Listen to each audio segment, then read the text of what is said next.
Hi, this is Dr. Robert Norman. Glad you're here. This is the Brain-Skin Connection series, The Outer Brain, the Incredible Power of the Brain-Skin Connection. This is from the Norman Center for Neurodermatology. We're investigating the interactions between the brain and the skin in relationship to disorders such as melanoma, Alzheimer's disease, Parkinson's disease, autism, neurodermatitis, and other neurocutaneous diseases. What is our goal here is to translate skin-brain research into effective behavioral strategies that prevent disease, promote healing, provide treatments, and enhance well-being across the lifespan. How does aging skin contain clues about aging brains? Aging runs parallel to accumulation of stress. It's defined as a time sequential deterioration of living things that is prompted by increased susceptibility to disease and adverse events, leading to loss of viability and physiological functions. In simpler terms, aging is characterized by the individual's inability to respond in a useful way to stress. Perhaps the most vital physiological component a person has for surviving aging is their body's immune system.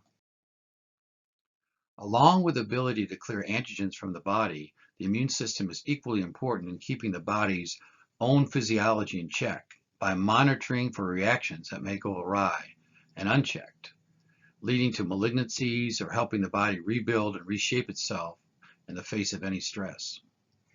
Decreased ability to cope with stressors expected to be handled by the immune system could support the notion that aging itself may be considered a disease state. This is a very controversial subject, something I've written about before about whether aging is a disease and needs to be looked at in detail. There are no specific parameters to aging, no specific blood tests that say, okay, now we've made a diagnosis of aging. And I think it's an interesting and important subject. Both skin cells and brain cells develop from the same kind of embryonic tissue. We've talked about this before, ectoderm. And a brain biopsy to detect brain tissue is impractical, but a skin biopsy is readily attainable and can provide an experimental model for aging research on the brain. The skin and brain age in similar ways. Influences include inherited genes, diet, environmental factors, sleep, exercise, and hormones. As we age, skin becomes dry and thin due to hormone decline. So how does the brain-skin interaction change as time goes on? And what brain-skin magic can be done to help decrease the assault on both the brain and the skin? In an article by Chen and Lyga, it is stated, skin is the primary sensing organ for external stressors. That includes cold, heat, pain, and mechanical tension. There are three classes of receptors: thermoreceptors for heat and cold, nociceptors for pain, and mechanical receptors for mechanical changes. These are responsible for transmitting the outside signals to the spinal cord and then to the brain. The cutaneous sensory fibers also convey changes in temperature, pH, and inflammatory mediators to the CNS, the central nervous system. The nerve terminals are often associated with receptors indicating close interaction. The brain responds to these signals, which in turn influence the stress responses in the skin. Perhaps the most vital component a person has for surviving the often harsh conditions and avoiding the friability of aging is their body's immune system. Aside from simply thinking of being necessary to clear antigens from the body, the immune system is equally important in keeping the body's own physiology in check by monitoring for reactions that may go awry and unchecked, leading to malignancies or helping the body rebuild and reshape itself in the face of any stress.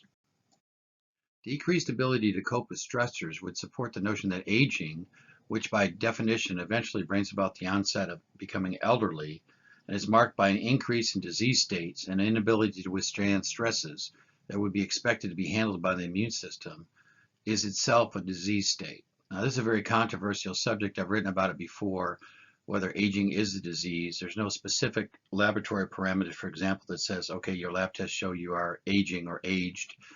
And it's something that is subject to much more research. That lack of strength in the face of physiological adversity implies that this disease state is brought about by an ever-decreasing efficiency of the human immune system and a decrease in the robust interaction between the brain and the skin. In their conclusion, Chen and Lyga in their article wrote, in recent years, emerging research has demonstrated that skin is not only a target of psychological stress signaling modulation, it is also actively participating in the stress response by a local HPA, what's the hypothalamic-pituitary-adrenal axis, peripheral nerve endings, and local skin cells, including keratinocytes, mast cells, and immune cells. These authors focus on major pathways in effector cells and how they negatively affect skin functions and diseases, and how chronic stress can have a detrimental effect on skin aging. There are also feedback mechanisms and crosstalk between the brain and the skin, and pro-inflammatory cytokines and neurogenic pathways that are inflammatory play huge roles in mediating stress. We live in a time which is what I call a silver tsunami of aging. More people getting older than 60, 65, 70, 75 than ever before, and investigating the concept of how and when we age, immunity and dermatological manifestations in our elderly is a complex and challenging task. That's why it's so important to study the brain-skin interactions. My next talk will be on how can we deliver life-enhancing therapy to the brain via the skin.